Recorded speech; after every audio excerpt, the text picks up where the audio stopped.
In this video, we're going to look at the meaning of double integrals. So we'll look at what we can calculate with double integrals, and we'll also talk about how the formulas work. So let's say that we have a region in the xy plane. We'll call that R. And if we wanted to calculate the area of that region, we could use a double integral. So we would do a double integral over the region R, and what we would integrate is dA, where dA is just a fast way of saying either dx dy or dy dx.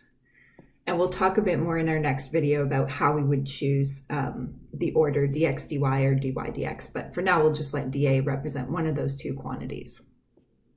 So let's remember that dx and dy represent small changes in the x and y value.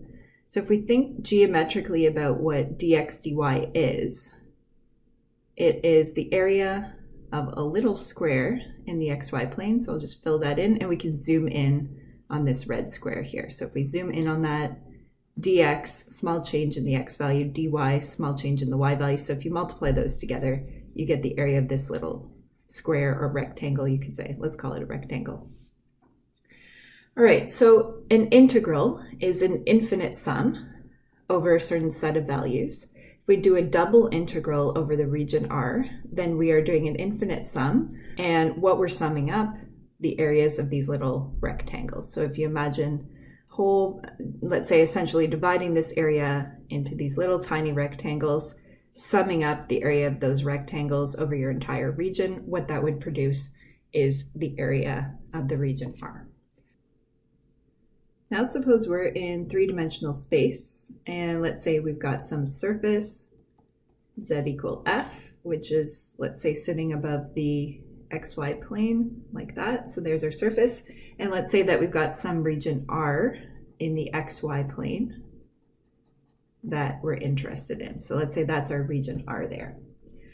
So one question we could ask is, what is the volume sitting under the surface, z equal f, but above those points x, y that lie in that region? So you can imagine tracing this region R up vertically, figuring out where the boundary of that region would hit your surface, and you're essentially just cutting out those points on your surface, and we want to capture all the points that lie below our surface, z equal f, and above the xy plane. So we're getting this three-dimensional volume here, which we call the volume under the surface. Well, double integrals can help us calculate this as well. We would say that the volume under the surface is going to be the double integral over R. This time we've got an integrand in here, which is equal to f, whatever the formula for our surface is. And then again, we write dA, where dA is either dx dy or dy dx. So let's talk geometrically about why this formula should work for calculating the volume. So as we saw in the first part of the discussion, if you just take a little rectangle that has dimensions dx dy, then the area of that rectangle is dx dy, or otherwise known as dA. So dA, just the area of that little rectangle. Okay, now if we multiply that by f, then we're bringing in a height dimension. So let's multiply that by f. We're doing that in 3D. So we're getting this little sort of column-shaped object. And so we now got this tiny three-dimensional volume here with dimensions f, dx, and dy. All right, so what the double integral is going to do, we're going to sum over the region R.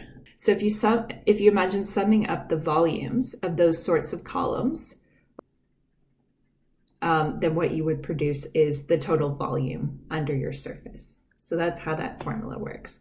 So double integrals can be used to calculate area or volume. We're doing the double integration over the region R, whatever the base looks like in the xy plane. If you're calculating area, your integrand will be 1. If you're calculating volume, your integrand will be f, whatever the formula for the surface is.